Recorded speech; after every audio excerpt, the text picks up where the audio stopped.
and welcome to Faith Evolving. My name is Clare, and today you're going to hear me rant about most Christmas Eve sermons I've ever heard.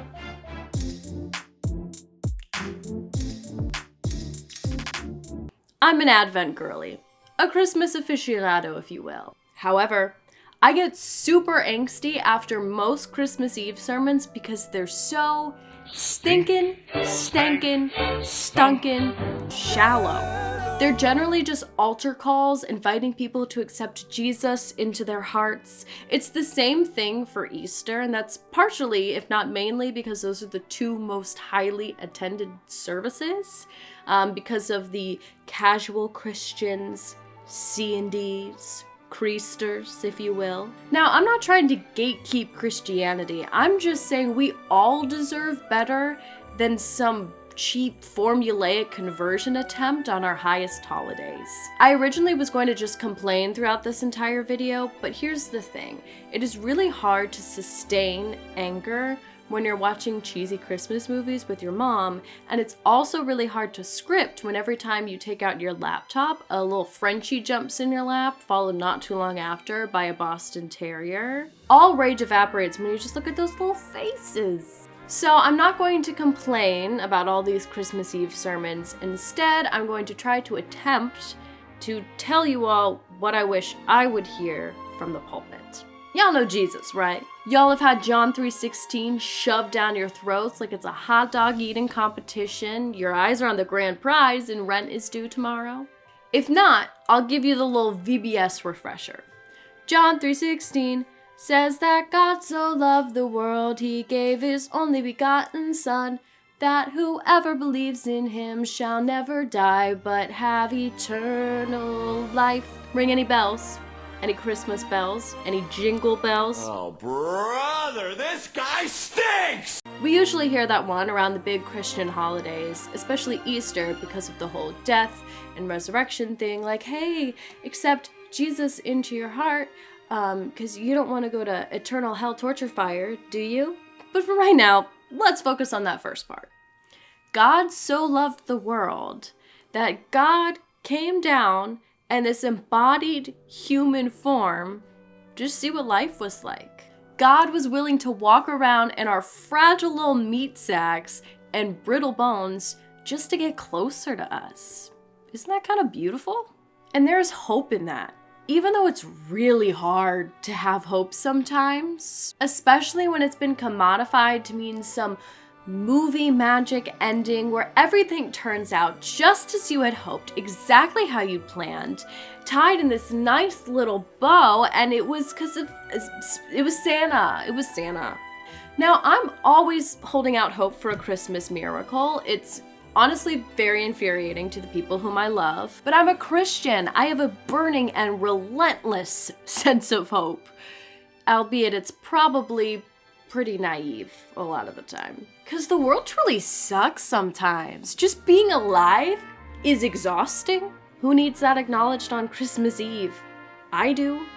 But also, this Christmas Eve, amidst all of the climate dread and the ever-changing pandemic and ultimatums made by family members about where to spend the holidays and all the other absolute shit sludge of life, dare to hope? Be ignited by an act of hope that doesn't just sit idly by in some passive state. Dare to hope so that in the new year you can plan and make that hope a reality. But on this beautiful, dark, sacred night, draw in as much as the reality of life will allow. You'll probably have to intentionally set aside time to do this. Breathe into your body, flesh and bone, just like the one that Jesus was born into, and defiantly hope.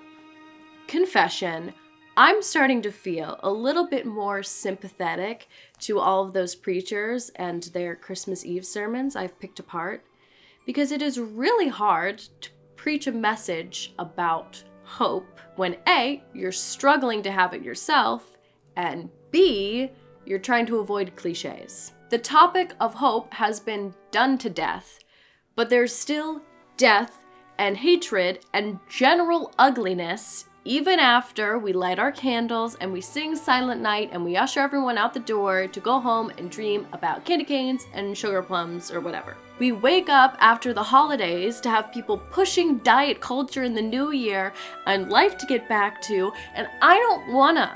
Can it be Christmas Eve forever? We've been waiting in anticipation all Advent for hope to arrive, but what if it doesn't? What if we've been waiting for you all summer and Jesus, you're not finally here? What do we do then? Do you all have an answer? Because it's pretty bleak out here and I can't imagine giving up my white knuckle grip that I have on hope. I've dabbled in nihilism a few times and it has never turned out well. Maybe that's part of the reason why we need this Christmas Eve reminder. Hope is the very essence of life. And it doesn't have to be religious hope, just something to wake up and believe that tomorrow is going to be better, and if not, we're going to make tomorrow better, and if not, we're going to scream until somebody listens, and if not, I'm going to be arrested for trespassing because I'm going to make somebody listen. I am a Christian. I have a burning and relentless sense of hope, even if it is a bit naive, and I wouldn't have it any other way. So season's love from me and this metric ass ton of nutcrackers behind me. Thank you all for watching. I'll see you in the new year. Okay, bye.